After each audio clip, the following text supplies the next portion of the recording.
Could have सकता था, इस अर्थ में कुड हैव का प्रयोग किया जा सकता है। कुड हैव के साथ वर्ब की थर्ड फॉर्म यूज होती है। एग्जाम्पल है, मैं उसे मार सकता था, I could have beaten him. तो ये इसकी एग्जाम्पल है। क्या हुआ नहीं हो सकता, करना मुमकिन ही नहीं है, इस अर्थ के लिए वे कांट हैव और कुडंट हैव का प्रयोग किया जा सकता है। उदाहरण, उसे यह खुद किया हुआ नहीं हो सकता, he couldn't have done this himself. तो ये था कुड के एग्जाम्पल। आगे है विल बी एबल टू। कर्ता किसी क्रिया को करने योग्य होगा, कर सकेगा, इस अर्थ को व्यक्त करने के लिए विल बी एबल टू का प्रयोग किया जाता है। विल बी एबल टू के साथ क्रिया की फर्स्ट फॉर्म आती है। तुम जल्दी ही अंग्रेजी बोल सकोगे, you will be able to speak in English very soon. आगे आता है मे के साथ वर्ब की फर्स्ट फॉर्म यूज होती है संभावना व्यक्त करने के लिए। ओके, और इसका एग्जाम्पल हम देखेंगे। मुझे देर हो रही है, वी मे बी लेट। अनुमति देने या लेने के लिए मे का प्रयोग होता है, जैसे कि हम क्लास में करते हैं। क्या मैं अंदर आ सकता हूँ, मे आई कम इन। ओके, क्या मैं अब जा सकता हूँ, मे आई गो नाउ।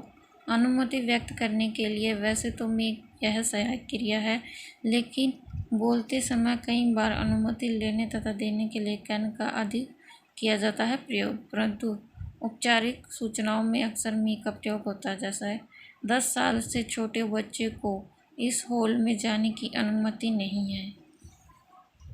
चिल्ड्रन अंडर 10 में not go in this hall. Okay, अनुमति लेने के लिए मे के स्थान पर मे गेट का भी प्रयोग किया जा सकता है। क्या मैं एक सवाल पूछूं, get I ask a question. अनुमति इच्छा व्यक्त करने के लिए इसका प्रयोग होता है, जैसे मे प्लस सब्जेक्ट प्लस वर्ब की फर्स्ट फॉर्म। परमेश्वर आपकी सहायता करे, मे गॉड हेल्प यू। परमेश्वर आपको माफ़ करे, मे गॉड फॉरगिव अस। हमको माफ़ करे। मे का प्रयोग जब संभावना व्यक्त करने के लिए होता है, तब प्रश्नवाचक वाक्य के प्रारंभ में मे का प्रयोग नहीं करते हैं। क्या वह घर पर होने की संभावना है, इस वाक्य में मे ही बी एट होम। इस तरह करने की बजाय कई बार मे के स्थान पर बी लाइकली टू या do you think, do you think का प्रयोग करते हैं। Is he likely to be at home अर्थात do you think he will be at home. लेकिन क्वेश्चन सेंटेंस और क्वेश्चन वर्ड में मी का प्रयोग किया जा सकता है। उसके क्या करने की संभावना है, what may he do.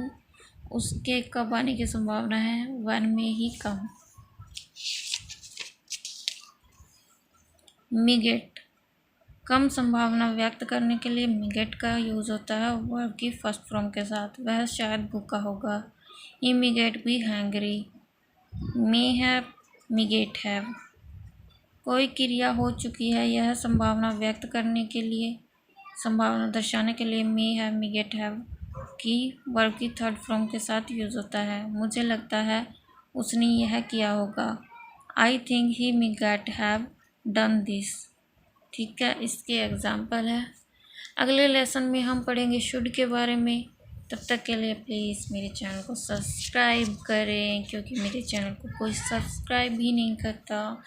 Like करें, शेयर करें। Thank you for watching my video.